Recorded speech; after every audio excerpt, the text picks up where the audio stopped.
नमस्कार, बहुत बहुत स्वागत है हमारे इस मॉर्निंग प्राइम टाइम नया सवेरा में। नया सवेरा देख रहे हैं आप और आपके साथ मैं हूं शैला निगार। मेरे साथ हैं मेरे सहयोगी अजय मिश्र। और नया सवेरा में हम बात करेंगे नए भारत की, आत्मनिर्भर होते भारत की, आर्थिक विकास की दिखेगी झलकियां, खेल जगत में क्या कुछ हुआ हिट, कैसे रहेगी आपकी सेहत फिट। लेकिन प्रधानमंत्री नरेंद्र मोदी अपने सफल विदेश दौरे से स्वदेश वापस लौट चुके हैं। देश भर में पर्यावरण संरक्षण का संदेश देते हुए आज एक सामूहिक पौधारोपण अभियान चलाया जाएगा और वियतनाम में नाव हादसे में पूरे देश में शोक की लहर। बिल्कुल, 15 भारतीयों की मौत से पूरे देश में शोक की लहर है। तो वहीं उधर होर्मुज जलडमरू मध्य जो है उसको लेकर ईरान के दावे ने वैश्विक समुद्री व्यापार और क्षेत्रीय तनाव पर नई चिंताएं बढ़ा दी हैं। ये खबरों पर हमारी नजर रहेगी। साथ साथ खेल जगत में इंग्लैंड ने जिस तरह से शानदार जीत के साथ फीफा विश्व कप के सेमीफाइनल में प्रवेश किया है, इन सभी अहम खबरों पर विस्तार से हमारी नजर रहेगी। संवाददाताओं से भी बात करेंगे, लेकिन आइए सबसे पहले देखते हैं सुर्खियां।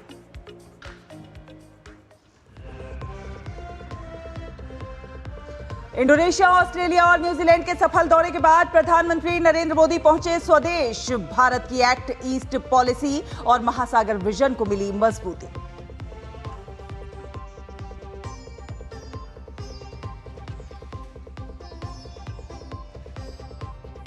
गृह मंत्री अमित शाह आज अपने संसदीय क्षेत्र गांधीनगर में पौधारोपण कार्यक्रम में होंगे शामिल। उत्तर प्रदेश में आज महावृक्षारोपण 2026 अभियान के तहत लगाए जाएंगे 35 करोड़ पौधे।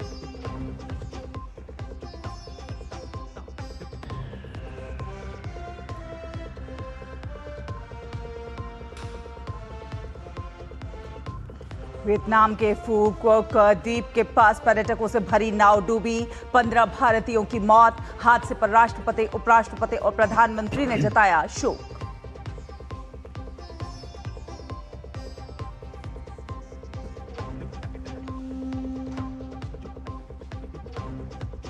ईरान ने हॉर्मुज स्ट्रेट बंद करने का किया दावा। इस्लामिक रिवॉल्यूशनरी गार्ड्स ने आज तड़के एक जहाज पर दागी गोलियां। नौसेना बोली गुजरने की नहीं देंगे अनुमति।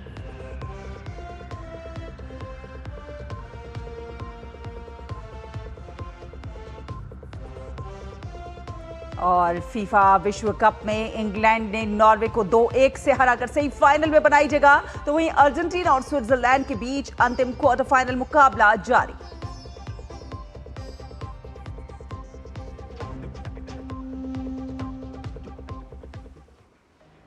आज की सबसे बड़ी खबर यही कि प्रधानमंत्री नरेंद्र मोदी इंडोनेशिया, ऑस्ट्रेलिया और न्यूजीलैंड के सफल दौरे के बाद आज स्वदेश नई दिल्ली पहुंच चुके हैं। इससे पहले प्रधानमंत्री को ऑकलैंड से विदा करने न्यूजीलैंड के प्रधानमंत्री खुद एयरपोर्ट पर मौजूद रहे। न्यूजीलैंड से स्वदेश लौटते समय प्रधानमंत्री ने कहा कि दोनों देशों के सामने अवसरों की अपार संभावनाएं हैं और वो अपनी साझेदारी को नई ऊंचाइयों पर ले जाने के लिए प्रतिबद्ध हैं। ऑकलैंड में प्रधानमंत्री नरेंद्र मोदी और न्यूजीलैंड के प्रधानमंत्री क्रिस्टोफर लक्सन के बीच व्यापक वार्ता हुई। दोनों नेताओं की मौजूदगी में रक्षा, पर्यटन, खेल, आपदा प्रबंधन और डेयरी और अनुपालन सहित 5 महत्वपूर्ण समझौतों पर हस्ताक्षर हुए। प्रधानमंत्री लक्सन ने भारत को न्यूजीलैंड का विश्वसनीय मित्र बताते हुए भारतीय समुदाय के योगदान और प्रधानमंत्री नरेंद्र मोदी के नेतृत्व की सराहना की।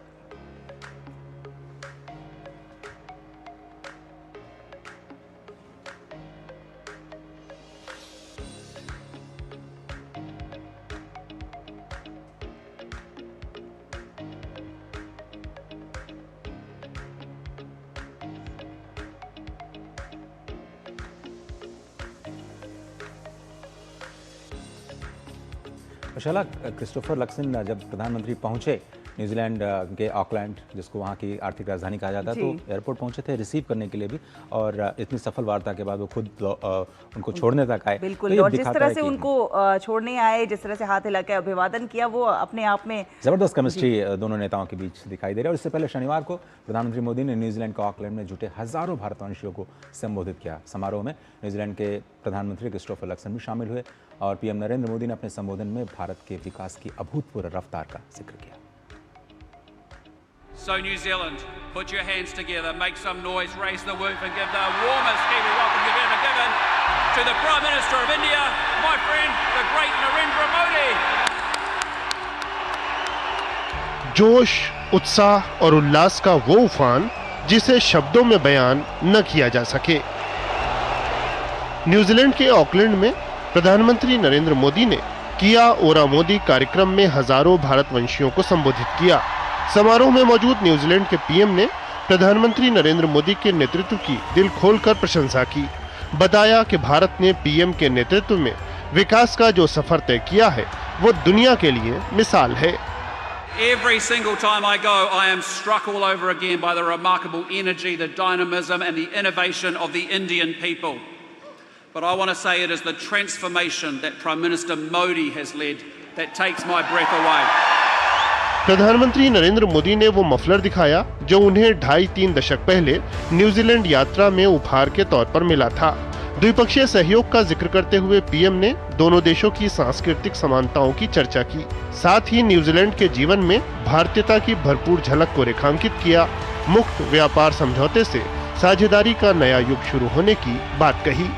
हमारे सामने अवसरों से भरा खुला समुद्र है, हवाएं हमारे साथ है, समंदर की विशाल लहरें हमारे साथ है, इच्छा शक्ति का नीला आसमान हमारे साथ है। पाने को काफी कुछ है और मैं जानता हूं हम सफल होंगे। पीएम ने वैश्विक चुनौतियों के बावजूद भारत की प्रगति की अभूतपूर्व गति को रेखांकित किया। पीएम ने भारत के सबसे तेज बड़ी अर्थव्यवस्था बनने, सबसे बड़ा वैक्सीन निर्माता बनने, दूसरा सबसे बड़ा मोबाइल फोन निर्माता बनने, दूसरा सबसे बड़ा टेलीकॉम बाजार बनने और सबसे बड़ा दूध उत्पादक बनने का जिक्र किया। आज भारत दुनिया का तीसरा सबसे बड़ा ऑटोमोबाइल मार्केट है। आज भारत दुनिया का तीसरा सबसे बड़ा स्टार्टअप इकोसिस्टम बन चुका है। भारत बहुत जल्द दुनिया का तीसरा सबसे बड़ा रिन्यूएबल एनर्जी प्रोड्यूसर बनने जा रहा है। सोलर एनर्जी कैपेसिटी में भी भारत दुनिया के बड़े देशों में शामिल हो चुका है। पीएम ने कहा कि भारत के लिए सामने वाले देश की जनसंख्या नहीं, जन कल्याण की भावना मायने रखती है। पीएम ने कृषि जैसे क्षेत्रों में न्यूजीलैंड की उपलब्धियों का जिक्र किया, जिनसे भारत काफी सीख सकता है। विरासत और विकास की प्रतिबद्धता का उल्लेख करते हुए पीएम ने पवित्र जोड़े साहब को श्री पटना साहब ले जाए जाने का जिक्र किया। हमने निर्णय लिया कि इन पवित्र जोड़े साहब को वहां ले जाया जाए जहां श्री गुरु गोविंद सिंह जी के चरण पहली बार पावन भूमि पर आए, जहां उनका जन्म हुआ, यानी हमारे श्री पटना साहिब। मुझे बहुत खुशी है कि अब ये पवित्र जोड़े साहब पटना साहब की पावन भूमि पर है और ये मेरा सौभाग्य है कि उस पवित्र अवसर का मुझे साक्षी बनने का, वहां मौजूद रहने का सौभाग्य मिला था। पीएम ने संदेश दिया, भारत और न्यूजीलैंड का भविष्य आपस में जुड़ा हुआ है। दोनों देश विकास और समृद्धि की यात्रा मिलकर तय करेंगे। इस बार भारतीय पीएम को न्यूजीलैंड आने में 40 साल लगे हैं, लेकिन अब इतना लंबा इंतजार आपको नहीं करना पड़ेगा।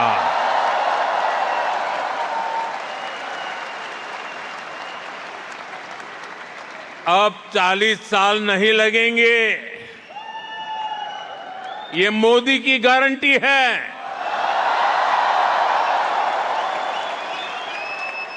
ऑकलैंड से आरेंद्र के साथ ब्यूरो रिपोर्ट, डीडी न्यूज।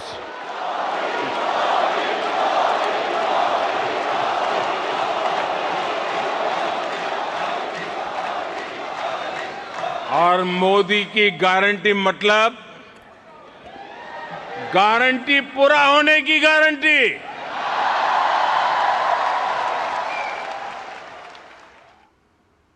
तो प्रधानमंत्री नरेंद्र मोदी और न्यूजीलैंड के प्रधानमंत्री क्रिस्टोफर लक्सन के बीच ऑकलैंड में द्विपक्षीय वार्ता भी हुई और इसमें रक्षा क्षेत्र के समझौते से लेकर सैन्य सहयोग और रणनीतिक साझेदारी को बढ़ावा दिए जाने पर सहमति बनी। वार्ता के दौरान प्रधानमंत्री मोदी ने कहा कि 40 वर्षों के बाद किसी भारतीय प्रधानमंत्री की न्यूजीलैंड यात्रा दोनों देशों के संबंधों में एक ऐतिहासिक पड़ाव है। यह हमारे संबंधों में एक ऐतिहासिक पड़ाव है जो हमारे संबंधों की नई ऊर्जा, हमारी मित्रता के नए संकल्प को दोहराने वाला है। और इतने कम समय में पूरा न्यूजीलैंड एक साथ होकर के एफटीए को जमीन पे उतारना इतने कम, शायद ये दुनिया में पहली बार इतने कम समय में ये सफलता हुई होगी। भारत और न्यूजीलैंड के बीच ऐतिहासिक संबंधों के उल्लेख से लेकर मुक्त व्यापार समझौते पर तीव्र गति दोनों देशों के बीच हुए समझौतों का मजबूत आधार बनी। प्रधानमंत्री नरेंद्र मोदी और उनके न्यूजीलैंड समकक्ष क्रिस्टोफर लक्सन की मौजूदगी में दोनों देशों ने रक्षा, पशुपालन एवं डेयरी, पर्यटन, खेल और आपदा प्रबंधन पर महत्वपूर्ण समझौतों पर हस्ताक्षर किए। दोनों ही देशों के राष्ट्राध्यक्षों ने संबंधों को रणनीतिक साझेदारी की ओर ले जाने पर खुशी व्यक्त की। मुझे खुशी है आज हम अपने संबंधों का स्ट्रेटेजिक पार्टनरशिप के सूत्र में बांधने जा रहे हैं। यह माइलस्टोन हमें और अधिक ऊर्जा और अधिक विश्वास के साथ आगे बढ़ने के लिए प्रेरित करेगा। एक्सेलेंसी, लोकतांत्रिक मूल्यों के में दृढ़ विश्वास हमें नेचुरल पार्टनर बनाता है। मेड फॉर ईच अदर जैसा है ये। और दूसरी प्रकार से दो मैरीटाइम देश के रूप में हमारा करीबी सहयोग इंडो पैसिफिक को एक नई ताकत देता है और शांति के हमारे जो लक्ष्य हैं उसको अचीव करने में हमारे संबंध एक नई ऊर्जा भर सकते हैं। I think we've made tremendous progress in a very short period of time on the trade agenda, but today's focus is about more than just the FTA. It's about where we go to next in this relationship and how we broaden that out. And I know we have very proud to announce that we will be forming a strategic partnership which will give the relationship more framework and breadth for us to continue to expand as we go forward from here. प्रधानमंत्री नरेंद्र मोदी की यात्रा से Bharat New Zealand की मजबूत साझेदारी पहले से और सशक्त हुई है। ये 40 वर्ष बाद किसी भारतीय प्रधानमंत्री की न्यूजीलैंड यात्रा है। इससे पहले गवर्नमेंट हाउस में प्रधानमंत्री मोदी का औपचारिक स्वागत किया गया और उन्हें गार्ड ऑफ ऑनर दिया गया।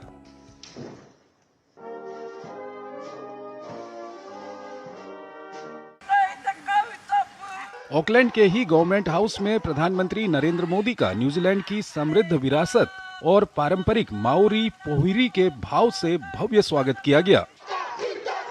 माओरी पोहिरी न्यूजीलैंड के मूल निवासियों माओरी समुदाय की एक पारंपरिक और औपचारिक स्वागत समारोह प्रक्रिया है।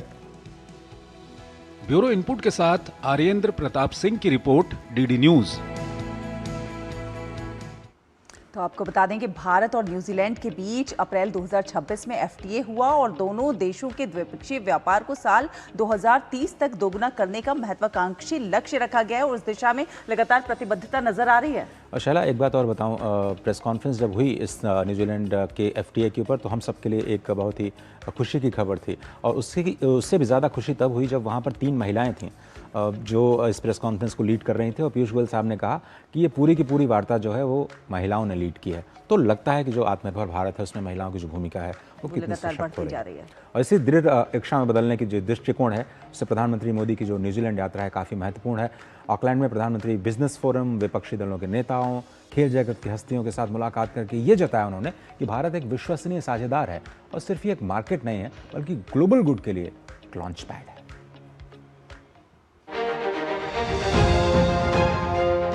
ये हमारे संबंधों के एक नए अध्याय का शुभारंभ है। हमें ट्रेड के साथ साथ ट्रस्ट, टेक्नोलॉजी और टैलेंट का ब्लूप्रिंट हम तैयार कर रहे हैं।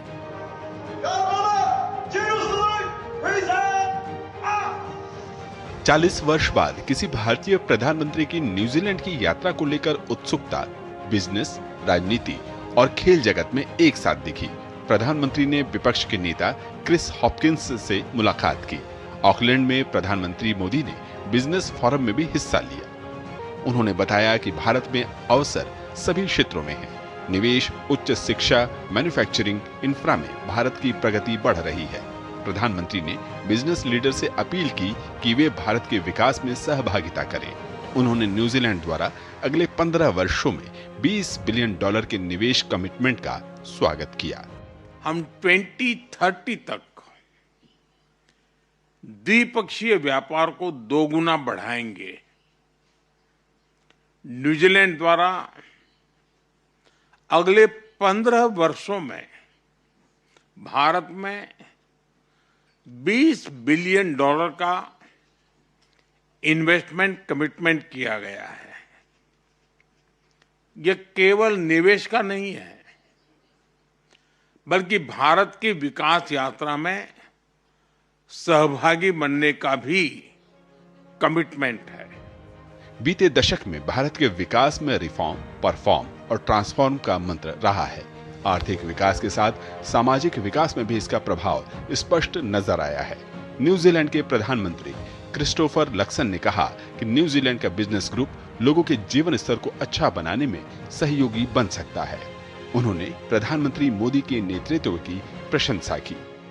Under your leadership, Prime Minister Modi, India has become one of the world's fastest and largest growing economies. It is a major geopolitical player and an Indo-Pacific partner, known for its scale, its innovation, its ambition and its strategic influence. Horticulture, dairy, उच्च शिक्षा, खेल में Bharat New Zealand का आपसी सहयोग कई सकारात्मक परिणाम लेकर आएगा। प्रधानमंत्री मोदी के सम्मान में न्यूजीलैंड के प्रधानमंत्री क्रिस्टोफर लक्सन ने एक लंच आयोजित किया। इसमें माओरी संस्कृति की झलक देखने को मिली। प्रधानमंत्री मोदी ने कहा कि सांस्कृतिक और खेल क्षेत्र में दोनों देशों का सहयोग बढ़ा है और ज्वाइंट स्पोर्ट्स एक्शन प्लान पर भारत न्यूजीलैंड साथ काम कर रहे हैं। इस वर्ष हम दोनों देशों के बीच खेल संबंधों की 100वीं वर्षगांठ मना रहे हैं। 100 साल पहले मेजर ध्यानचंद के नेतृत्व में हॉकी टीम ने यहां आकर जो इतिहास रचा था, वह हमारी खेल साझेदारी को आज भी प्रेरित कर रहा है। इस उपलक्ष्य पर हम दोनों देशों में कई स्पोर्ट्स इवेंट्स आयोजित कर रहे हैं। क्रिकेट के साथ साथ अन्य खेलों में भी सहयोग बढ़ाने के लिए हमने स्पोर्ट्स ज्वाइंट एक्शन प्लान बनाया है। हाल ही में भुवनेश्वर में न्यूजीलैंड रग्बी और रग्बी इंडिया के कोचिंग प्रोग्राम से अच्छी शुरुआत हुई है। ऑकलैंड में प्रधानमंत्री नरेंद्र मोदी ने न्यूजीलैंड के पूर्व क्रिकेटर रॉस टेलर और स्पोर्ट्स न्यूजीलैंड के सीईओ रेलन कैसल से मुलाकात की। इस दौरान न्यूजीलैंड को आईसीसी T20 विश्व कप की ट्रॉफी का हस्तांतरण किया। इस श्रृंखला का आयोजन 2028 में न्यूजीलैंड और ऑस्ट्रेलिया संयुक्त रूप से करेंगे। प्रधानमंत्री ने कहा कि भारत और न्यूजीलैंड एक रग्बी टीम की तरह हैं जो चुनौतियों को टैकल करेंगी। ऑकलैंड से आरेंद्र प्रताप सिंह के साथ ब्यूरो रिपोर्ट, डीडी न्यूज। संयुक्त राष्ट्र सुरक्षा परिषद में भारत की दावेदारी को मजबूत करने के लिए विदेश मंत्री एस जयशंकर न्यूयॉर्क के दौरे पर होंगे। आधिकारिक कार्यक्रम के अनुसार वो यूएन मुख्यालय में साल 2028-29 के कार्यकाल के लिए भारत का आधिकारिक अभियान लॉन्च करेंगे। संयुक्त राष्ट्र के कार्यक्रम के मुताबिक सोमवार दोपहर को विदेश मंत्री की यूएन महासचिव एंटोनियो गुटेरेस के साथ बैठक निर्धारित है। न्यूयॉर्क के बाद वो 14 और 15 जुलाई को ब्रसेल्स जाएंगे। वहां पर वो भारत यूरोपीय संघ व्यापार और प्रौद्योगिकी परिषद की तीसरी बैठक में शामिल होंगे। और केंद्रीय गृह एवं सहकारिता मंत्री अमित शाह आज अहमदाबाद में सामूहिक वृक्षारोपण कार्यक्रम में शामिल होंगे और इस कार्यक्रम के तहत वे साइंस सिटी के साइंस डोम में पौधारोपण अभियान की शुरुआत करेंगे और शहर के विभिन्न स्थानों पर आयोजित वृक्षारोपण गतिविधियों में भाग लेंगे। यह अभियान अहमदाबाद नगर निगम और दूसरे संस्थानों के सहयोग से हरित क्षेत्र बढ़ाने के उद्देश्य से आयोजित किया जा रहा है। इसके तहत शहर और गांधीनगर लोकसभा क्षेत्र में बड़े पैमाने पर पौधे रोपण की योजना बनाई गई है।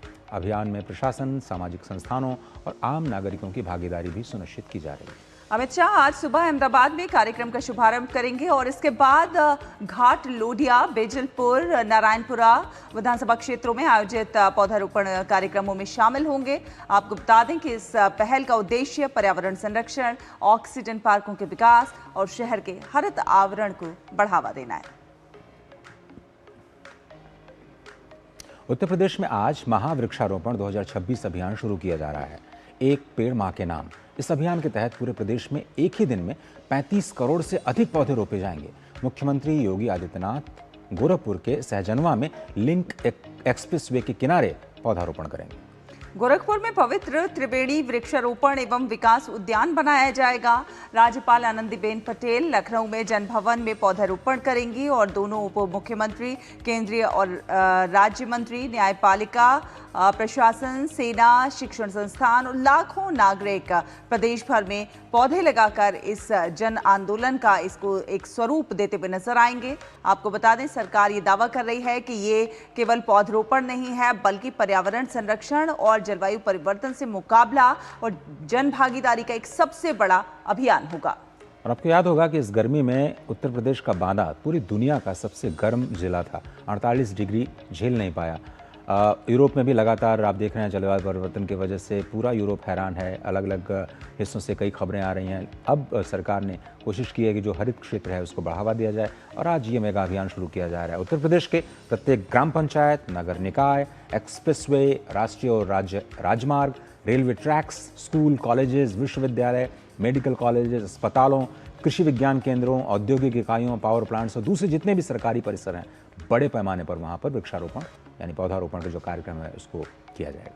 उप मुख्यमंत्री केशव प्रसाद मौर्य झांसी और ब्रजेश पाठक लखनऊ में अभियान का नेतृत्व करते हुए नजर आएंगे, तो वहीं भाजपा प्रदेश अध्यक्ष और केंद्रीय मंत्री पंकज चौधरी लखनऊ में पौधा लगाएंगे। प्रदेश सरकार के सभी मंत्रियों को अलग अलग जिलों की जिम्मेदारी सौंपी गई है और इस प्रकार से यूपी में 35 करोड़ पौधरोपण का ये पूरा कार्यक्रम है।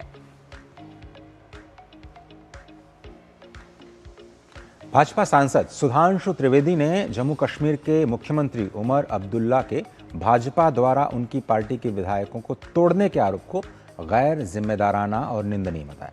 उन्होंने कहा कि उमर अब्दुल्ला अपनी सरकार की विफलताओं, निष्क्रियता और कुप्रबंधन से ध्यान भटकाने के लिए इस तरह के निराधार आरोप लगा रहे हैं। साथ ही उन्होंने मुख्यमंत्री उमर अब्दुल्ला से अपने आरोपों के समर्थन में सबूत पेश करने या फिर सार्वजनिक रूप से माफी मांगने की अपील की।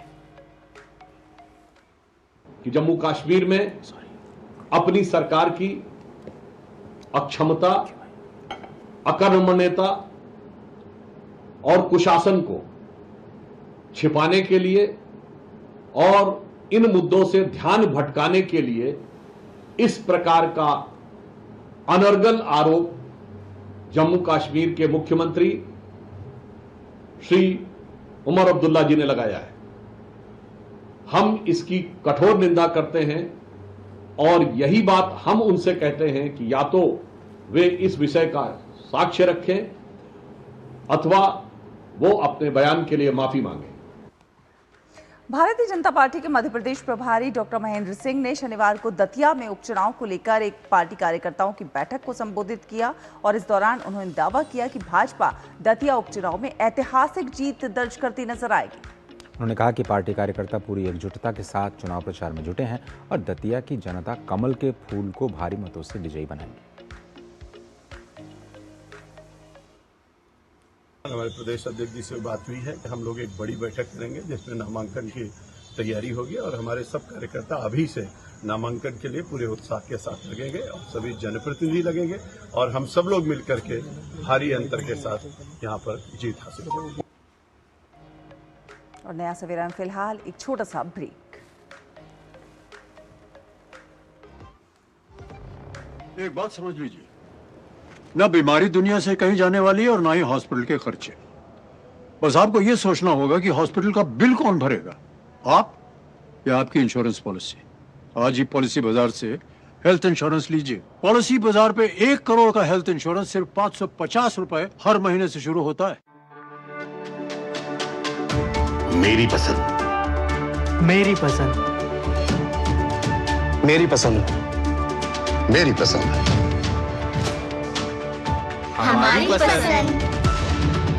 हम सबकी पसंद। मजबूत देश का मजबूत सरिया हो गया स्टील। उधर वियतनाम के प्रधानमंत्री ले मिन हुन ने फू कोक द्वीप के पास स्पीड बोट हादसे की जांच के आदेश दिए हैं और इस दुखद हादसे में 15 भारतीय पर्यटकों की मौत हो गई है। मुंबई में वियतनाम के महावाणिज्य दूतावास के अनुसार प्रधानमंत्री ने अधिकारियों से हादसे के कारणों का पता लगाने और भविष्य में ऐसे हादसों को रोकने के लिए जरूरी कदम उठाने को कहा है। उन्होंने नियमों के उल्लंघन के लिए जिम्मेदार लोगों के खिलाफ सख्त कानूनी कार्रवाई के भी निर्देश दिए हैं। साथ साथ घायलों के इलाज और मृतकों के परिजनों को हर संभव सहायता देने को कहा गया है। यह हादसा आपको बता दें कल उस समय हुआ जब 36 लोगों को लेकर जा रही स्पीड बोट फूकोक द्वीप के पास रट नगोआई टापू के निकट अचानक ऊंची लहर की चपेट में आकर पलट गई। नाव में चालक दल के 4 सदस्य भी सवार थे। स्थानीय प्रशासन ने 21 लोगों को बचा लिया जबकि 15 भारतीयों की मौत की खबर है। मृतकों में 2 महिलाएं शामिल हैं। वियतनाम में भारतीय दूतावास ने मृतकों की सूची जारी की है। इनमें 10 लोग तमिलनाडु, 3 आंध्र प्रदेश और 2 केरल के रहने वाले थे। राष्ट्रपति द्रौपदी मुर्मू, उपराष्ट्रपति सीपी राधाकृष्णन और प्रधानमंत्री नरेंद्र मोदी ने इस हादसे पर दुख जताया। और आगे बढ़ेंगे, अगली खबर का रुख करते हैं। देश के सूक्ष्म खाद्य प्रसंस्करण क्षेत्र को और ज्यादा मजबूत करने की दिशा में केंद्र सरकार की प्रधानमंत्री सूक्ष्म खाद्य प्रसंस्करण उद्यमों की योजना ने एक अहम उपलब्धि हासिल की है। योजना के तहत देश भर में 2 लाख से ज्यादा सूक्ष्म खाद्य प्रसंस्करण उद्यमों को लोन्स दिए जा चुके हैं।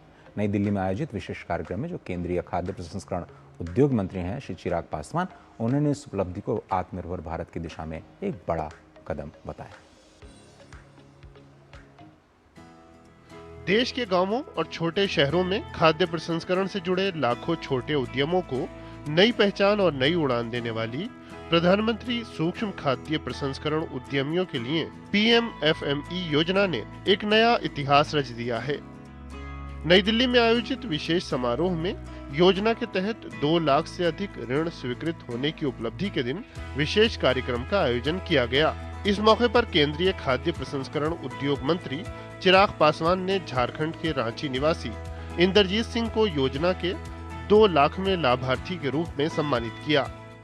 खाद्य प्रसंस्करण का क्षेत्र एक ऐसा क्षेत्र है जो आने वाले दिनों में जब हम लोग विकसित भारत के लक्ष्य के साथ हम लोग आगे बढ़ते हैं, 2047 में जब हम लोग भारत को एक विकसित देश बनता हुआ देखना चाहते हैं, उसमें एक अहम भूमिका ये क्षेत्र निभाएगा। आज की तारीख में हमारे पास वो वॉल्यूम है जहां हम अपने देश की खाद्य ज़रूरतों को पूरा करते हुए कई और देशों की खाद्य फूड सिक्योरिटी पे भी हम लोग ध्यान दे सकते हैं। PMFME योजना के तहत अब तक 20,300 करोड़ रुपए से अधिक का निवेश आकर्षित हुआ है। सूक्ष्म उद्यमों को वित्त, प्रशिक्षण, तकनीक, ब्रांडिंग और बाजार से जोड़ने वाली PMFME योजना अब केवल सरकारी योजना नहीं बल्कि स्थानीय उत्पादों को राष्ट्रीय पहचान दिलाने और ग्रामीण अर्थव्यवस्था को नई मजबूती देने का माध्यम बन चुकी है। 2 लाख से अधिक ऋण स्वीकृतियों का ये पड़ाव बताता है कि छोटे उद्यमों के जरिए बड़े आर्थिक बदलाव की सरकार की रणनीति अब जमीनी स्तर पर परिणाम देने लगी है।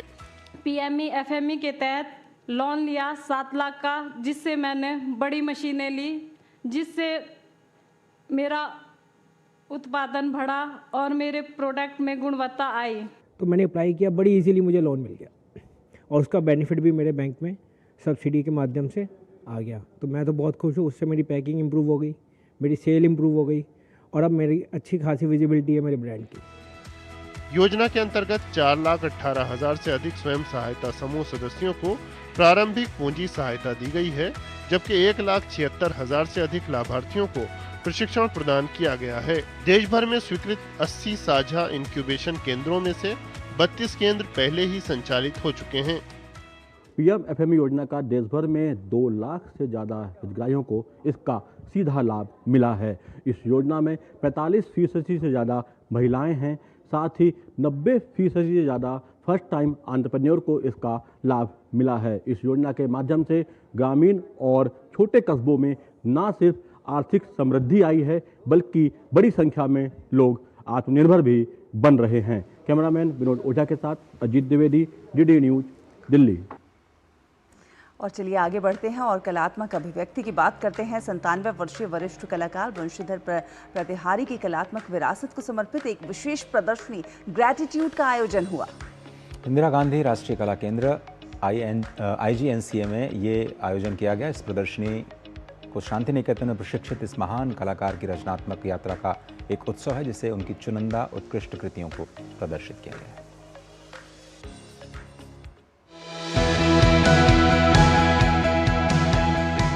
ऐसे समय में जब कला निरंतर नए आयामों की ओर बढ़ रही है, 97 वर्षीय कलाकार बंशीधर प्रतिहारी की कृतियां भारत की समृद्ध कलात्मक विरासत का जीवंत प्रमाण है।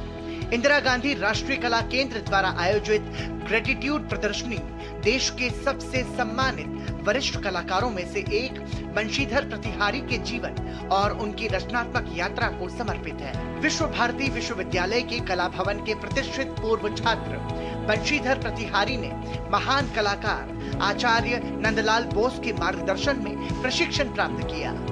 शांति निकेतन की कला परंपरा से प्रेरित उनकी पेंटिंग्स में सादगी, अनुशासन और भारतीय संस्कृति और सौंदर्य बोध के साथ गहरा जुड़ाव झलकता है। नंदलाल के पास गए, क्या बनाए?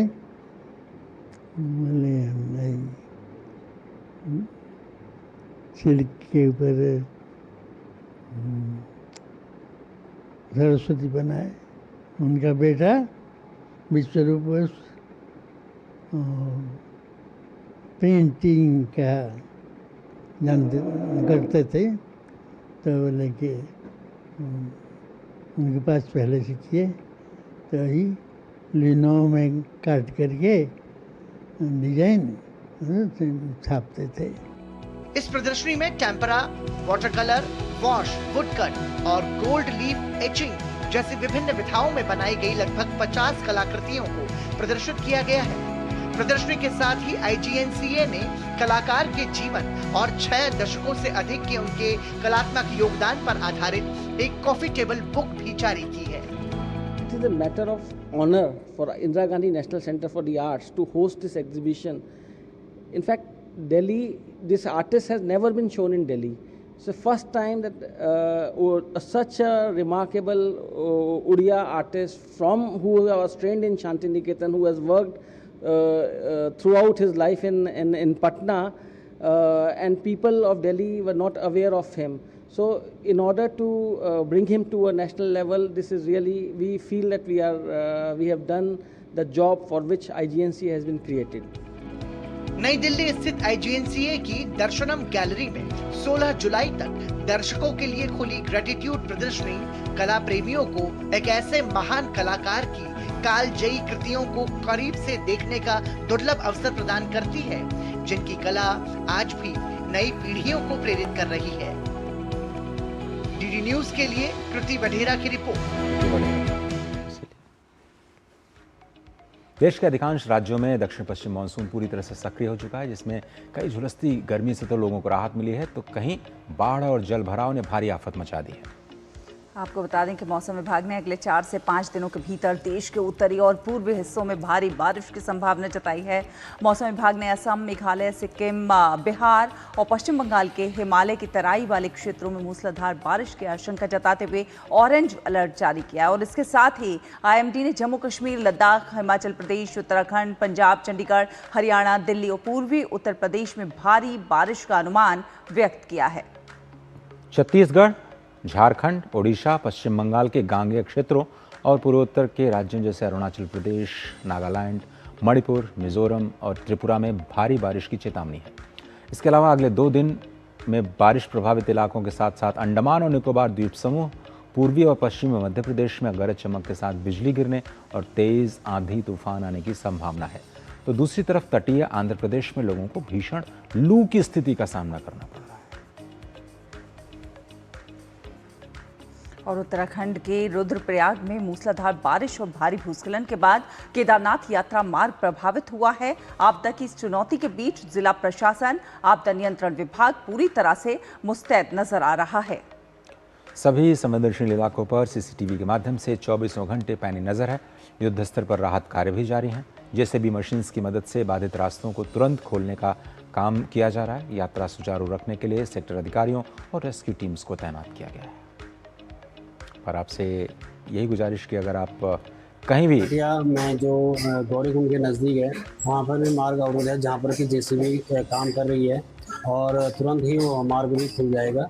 और यात्रा मार्ग पर भी जो हमारे सेक्टर अधिकारी और अन्य कर्मचारी और रेस्क्यू टीमें लगी हैं, वो भी लगातार निगरानी बनाए रखे हुए हैं कि कहीं पर भी कोई भी इस प्रकार की स्थिति उत्पन्न होती है तो तत्काल वहाँ पर यात्रियों की मदद के लिए, यात्रियों की सुगम यात्रा के लिए वो तैयार हैं। एक छोटा सा ब्रेक लेते हैं, लेकिन जब भी आप कोई प्लान बनाते हैं तो मौसम का ज़रूर ख्याल रखिए, कैसा मौसम है उसके बाद ही कोई सफ़र के प्लान को तय कीजिए। एक छोटा सा ब्रेक ले रहे हैं। हर जीत की शुरुआत होती है छोटे छोटे कदमों से और हर छोटी तैयारी बदल सकती है पूरा नतीजा। क्योंकि मैदान हो या जिंदगी, छोटी से छोटी तैयारी ही देती है प्रोटेक्शन, और प्रोटेक्शन ही देता है भरोसा। जैसे LIC की बीमा लक्ष्मी, एक खास प्लान सिर्फ महिलाओं के लिए, जहां छोटी बचत दे बड़ी सुरक्षा, ताकि जिंदगी के हर मैदान में आप रहे हर पल के लिए रेडी। LIC बीमा लक्ष्मी, रखे हर पल के लिए रेडी। जब धरती चीर कर निकलता है लोहे का पत्थर और मिलता है मोंगिया के जोश से, फिर तपता है, पिघलता है और बनता है फौलाद। अब होता है सरिया सारी खूबियों के साथ।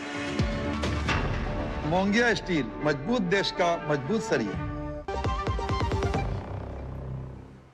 ब्रेक के बाद स्वागत है आपका। नया सवेरा देख रहे हैं आप, और नया सवेरा में अब खबरें होंगी फुटबॉल विश्व कप से जुड़ी हुई।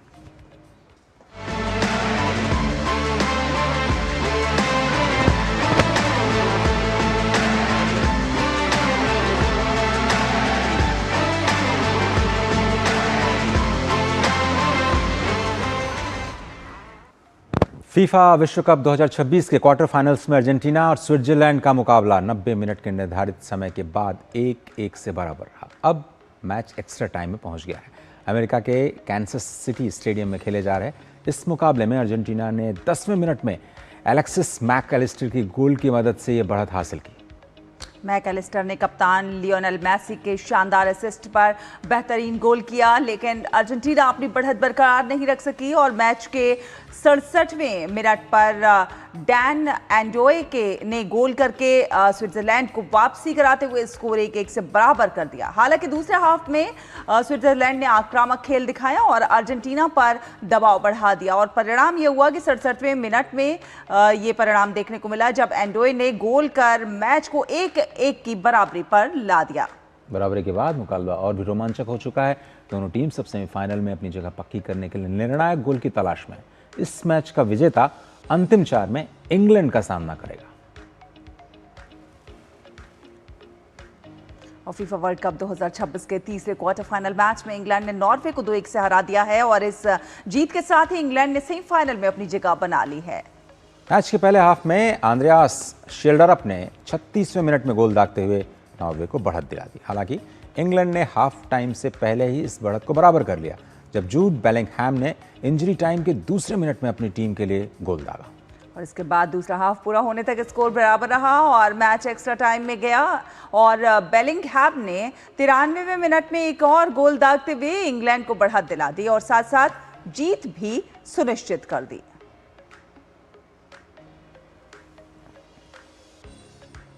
हमारी संवाददाता सुचित्रा पैनी नजर बनाए हुए। सुचित्रा, बहुत धन्यवाद। फीफा फीवर अब सिर चढ़ के बोल रहा है, किस तरह से इस क्वार्टर फाइनल के नतीजे आ रहे हैं? इस वक्त जो मैच चल रहा है अर्जेंटीना स्विट्जरलैंड के बीच में, क्या अपडेट है? जी बिल्कुल, अतिरिक्त समय में पहुंच चुका है मैच। अजय, एक रोमांचक मैच यहां पर हमें देखने को मिल रहा है। तारीफ करनी होगी स्विट्जरलैंड की, जिस तरह से उसने कड़ी टक्कर दी है मौजूदा चैंपियन अर्जेंटीना को, क्योंकि लगातार ये बात कही जा रही थी कि अर्जेंटीना के लिए जो ये विश्व कप है काफ़ी आसान रहा है। उन्हें एक आसान ग्रुप मिला था। उसके बाद के जो उनके मुकाबले थे, केप वर्डे से जब उनका मुकाबला हुआ था तो कहा जा रहा था कि रास्ता बहुत मुश्किल है, लेकिन ये बात माननी होगी कि भले ही अर्जेंटीना का जिन टीमों से सामना हुआ है वो बहुत बड़ी पावर हाउस ना रही हो फुटबॉल की दुनिया की, लेकिन कड़ी टक्कर उन्होंने ज़रूर दी है। और अर्जेंटीना की टीम भले ही मौजूदा चैंपियन है, भले ही उनके पास लायनल मेसी के रूप में एक सुपरस्टार है, लेकिन संघर्ष करती हुई ज़रूर नज़र आई है। केप वर्डे की जो टीम थी वो भी उन्हें एक्स्ट्रा टाइम में लेकर गई थी, जहां पर कि उन्हें विजयी गोल मिला था। उसके बाद अगर हम मिस्र के खिलाफ मुकाबले की बात करें, वहां पर भी एक वक्त वो 2-0 से पिछड़ रही थी और काफ़ी विवाद भी देखने को मिला था उस मैच में, वहां पर उन्होंने वापसी की थी। और अब जब स्विट्ज़रलैंड के साथ उनका क्वार्टर फाइनल है, यहाँ पर एक बार फिर स्विट्ज़रलैंड उन्हें कड़ी चुनौती देते हुए नजर आ रही है। जो निर्धारित समय है वहां पर जीत दर्ज नहीं कर पाई अर्जेंटीना। अब अतिरिक्त समय में मैच चला गया है और अतिरिक्त समय में हमने देखा है कि कई बार एक चूक एक गोल आपको जीत दिला देता है, तो यहाँ पर काफ़ी दबाव रहेगा अर्जेंटीना पर। सेकेंड हाफ में मैं कहूँगी कहीं ना कहीं गलती हुई अर्जेंटीना की टीम से, क्योंकि वो उनके पास बढ़त थी लेकिन अटैकिंग गेम उन्होंने नहीं दिखाया। स्विट्ज़रलैंड की टीम ने खेल के दूसरे हाफ में बेहतर खेल दिखाया, उन्होंने लगातार प्रयास किए गोल करने के, और यहाँ पर पूरा श्रेय देना होगा अर्जेंटीना के गोलकीपर को, जिन्होंने कई शानदार बचाव किए इस मैच में, वरना जो मैच का जो रुख है, मैच का जो दृश्य है वो कुछ और हो सकता था। अजय बिल्कुल, और इसमें सुचित्रा एंडोए की जो जिस प्रकार की तैयारी रही, जिस प्रकार का उन्होंने खेल दिखाया, उसे किस तरह से देखते हैं, किस प्रकार से उन्होंने खुद को तैयार किया? जी बिल्कुल, स्विट्ज़रलैंड की टीम के अगर मैं आपको सफ़र की बात बताऊं, ये जो क्वालिफायर्स खेल कर आई है और इस विश्व कप में भी एक शानदार रिकॉर्ड है इसके नाम कि किसी भी मैच में ये पिछड़ते हुए नज़र नहीं आई। मतलब हमेशा लीड ली है इसने हर मैच में। तो आज का ये पहला मुकाबला रहा कि अर्जेंटीना ने पहला गोल किया, तो ये माना जा रहा था कि स्विट्ज़रलैंड की टीम एक कड़ी चुनौती ज़रूर पेश करेगी अर्जेंटीना के सामने। बिल्कुल, ये मैच चल रहा है, उस पर हम सभी की निगाहें सुचित्रा, लेकिन इंग्लैंड क्या तुरुप का इक्का साबित हो सकता है? हालांड ने सभी को एक तरह से चौंकाया है अपने बेहतरीन खेलों की वजह से। इंग्लैंड क्या फेवरेट होता नजर आ रहा है? जी बिल्कुल, इंग्लैंड और नॉर्वे के मुकाबले की अगर बात करें तो इंग्लैंड के पास जूड बेलिंघम और हैरी केन थे, वहीं नॉर्वे के पास अर्लिंग हालैंड थे। लेकिन और आज के इस मुकाबले की अगर बात करें तो दोनों ही टीमें जो अटैकिंग खेल दिखा रही थी, एक रोमांचक मैच फुटबॉल फैंस को देखने को मिला। और हालैंड और बेलिंघम का मैं बता दूं कि ऑफ फील्ड दोनों के बीच बहुत अच्छी दोस्ती है, तो लग रहा था कि इस मुकाबले में उनकी दोस्ती भी कहीं ना कहीं ताक पर थी। लेकिन यहाँ पर इंग्लैंड की जो टीम है वो भारी पड़ी, क्योंकि उनके पास एक जोड़ी है। नॉर्वे की जो टीम है वो पूरी तरह से निर्भर रहती है अर्लिंग हालैंड पर, लेकिन इंग्लैंड के पास एक जोड़ी है जूड बेलिंघम और हैरी केन की, जो कि एक दूसरे को बहुत अच्छी तरह से सपोर्ट करते नजर आए हैं इस पूरे विश्व कप में। और यही कारण है कि इंग्लैंड अब एक हॉट फेवरेट बन गई है ये विश्व कप जीतने के लिए। तो अब जो ये मैच चल रहा है स्विट्जरलैंड और अर्जेंटीना के बीच, इस मैच की जो भी विजेता होगी उसका सामना होगा इंग्लैंड की टीम से। लेकिन जिस तरह का एक छोटा सा अपडेट और दे दीजिए कि कितने मैच बाकी हैं, कौन कौन से टीम्स बाकी हैं, जिससे थोड़ा सा हम लोगों को भी ये पता चल जाए भाई अब फाइनल कब देखना है फीफा वर्ल्ड कप का। जी बिल्कुल, हम अगर बात करें तो अब सेमीफाइनल मुकाबलों का जो लाइनअप है वो सिर्फ तय होने के लिए रह गया है। अभी ये जो मुकाबला चल रहा है स्विट्ज़रलैंड और अर्जेंटीना के बीच, इस मैच की जो विजेता होगी, वो जो आज का पहला मैच हुआ है इंग्लैंड और नॉर्वे के बीच, उसकी विजेता से सामना होगा इस मैच की विजेता का, अर्जेंटीना और उसकी विजेता का। तो इसके बाद सिर्फ 3 मुकाबले बाकी रह जाएंगे, 2 सेमीफाइनल मुकाबले खेले जाएंगे और उसके बाद फिर फाइनल मुकाबला होगा। तो एकदम अपने अंतिम चरण में पहुंच चुका है ये फुटबॉल विश्व कप। फाइनल के डेट क्या है सुचित्रा? जी 19 जुलाई को फाइनल खेला जाएगा और देखना होगा कि फिर वहां पर कौन सी टीम 19 जुलाई हमको याद रहेगी। लेकिन बड़ा इंटरेस्टिंग फैक्ट आपने बताया कि हालांड है तो नॉर्वे के, लेकिन वो इंग्लैंड की तरफ से खेल रहे हैं और नॉर्वे के खिलाफ इन्होंने जीत दर्ज की। बहुत धन्यवाद सुचित्रा वक्त निकालने के लिए। और चलिए अब आगे बढ़ेंगे, खेल जगत से कुछ और खबरें देख लेते हैं स्पोर्ट्स ट्रैक में।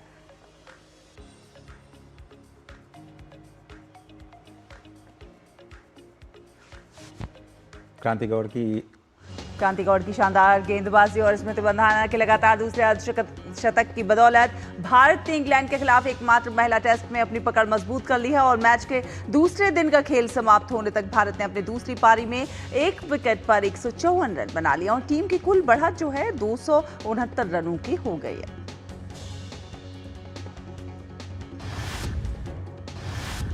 जोस बटलर के तूफानी शतक और हैरी ब्रूक के नाबाद अर्धशतक की बदौलत इंग्लैंड ने 5वें T20 में भारत को 56 रनों से करारी शिकस्त दी।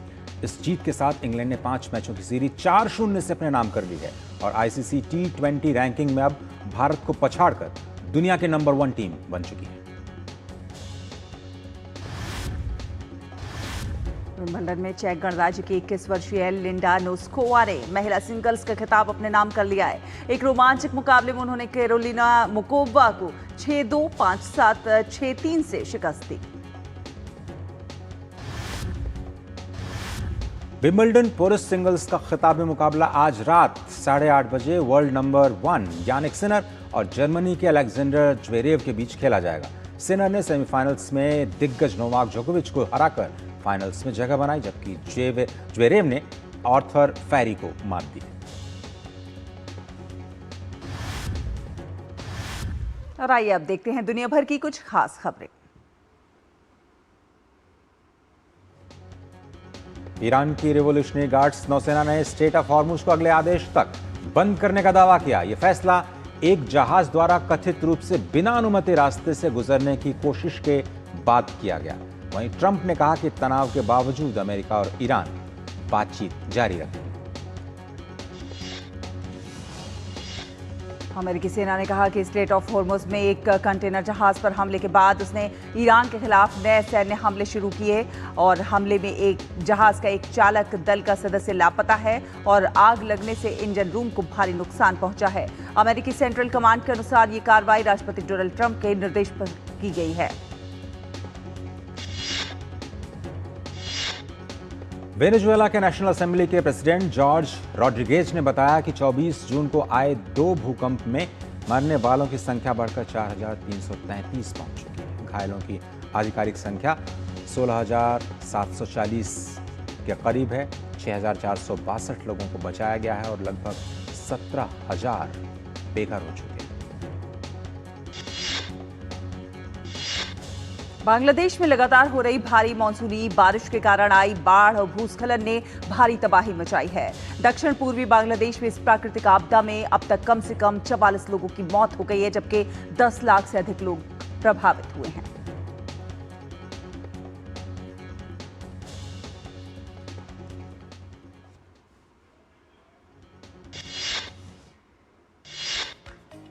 और अब समाचार पत्रों में छपी कुछ प्रमुख और दिलचस्प खबरों की बात कर लेते हैं। शैला, बिल्कुल। प्रेस रिपोर्ट में हमारे पास हम ये पंजाब केसरी से ये खबर उठा रहे हैं।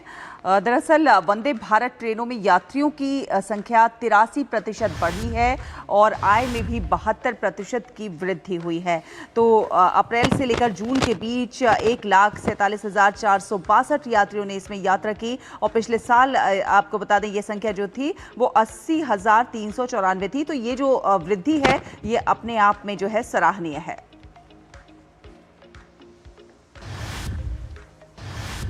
और हमारी जो दूसरी खबर है हरिभूम से, नौसेना के जंगी बेड़े में शामिल हुआ महेंद्रगिरी युद्धपोत, बढ़ेगी मारक क्षमता। महेंद्रगिरी पर्वत से इसको नाम दिया गया और ब्रह्मोस मिसाइल से कांपेंगे दुश्मन, क्योंकि ये जो महेंद्रगिरी का जो पूरा वजन है वो 6,000 टन से ज़्यादा है और 75% से ज़्यादा स्वदेशी सामग्री इसमें लगी हुई है। तो दूसरी खबर हमारी ये कि जो ब्रह्मोस से लैस अब युद्धपोत महेंद्रगिरी भारत के जंगी बेड़े में शामिल हो गया है। और अगली खबर जो है ये थोड़ा सा हटके है।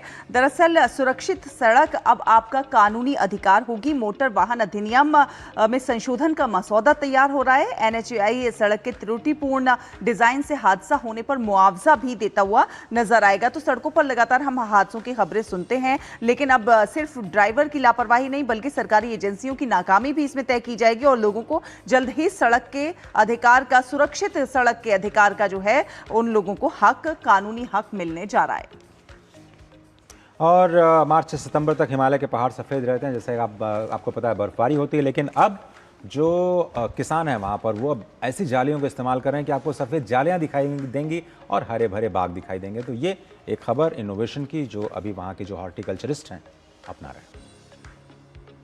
और आगे बढ़ेंगे, अब बात करेंगे एक दिन एक उत्सव की।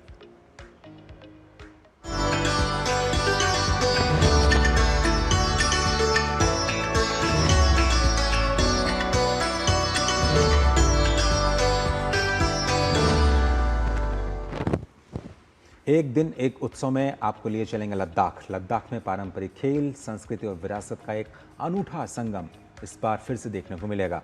वार्षिक लद्दाख पोलो महोत्सव के आयोजन को लेकर की तैयारियां पूरी हो चुकी हैं। जी हाँ, आपको बता दें कि ये महोत्सव जो है ये न केवल दुनिया के सबसे प्राचीन खेलों में से एक पोलो की ऐतिहासिक परंपरा को जीवंत करता है, बल्कि लद्दाख की जो समृद्ध सांस्कृतिक विरासत है उससे भी रूबरू कराता नजर आता है। ये खास रिपोर्ट देखिए।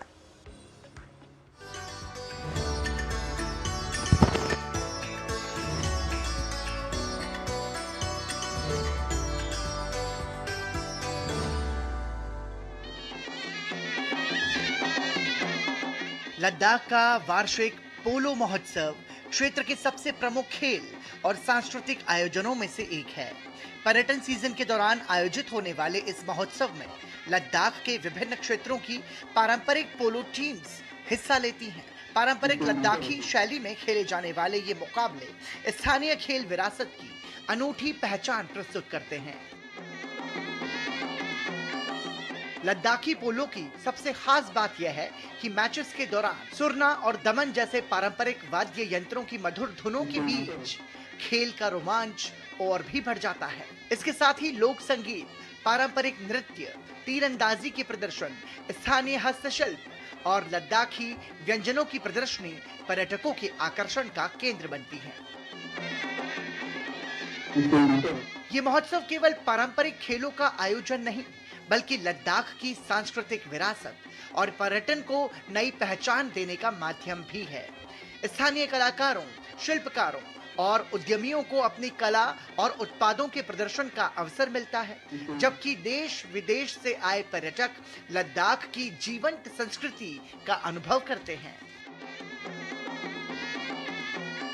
लद्दाख पोलो महोत्सव खेल, संस्कृति और परंपरा का ऐसा उत्सव है जो सदियों पुरानी विरासत को नई पीढ़ी से जोड़ते हुए लद्दाख को सांस्कृतिक और विरासत पर्यटन के वैश्विक मानचित्र पर और अधिक सशक्त बनाता है।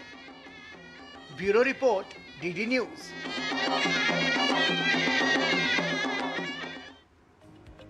और आगे बढ़ेंगे नया सवेरा में। अब बात कर लेते हैं मौसम की। जानते हैं ग्राफिक्स के जरिए मौसम का हाल।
और इसी के साथ नया सवेरा में अब समय आ गया है आपसे विदा लेने का, लेकिन जाने से पहले आपको प्रकृति, वन्यजीव और समृद्ध सांस्कृतिक विरासत की कुछ झलकियां दिखाते हैं।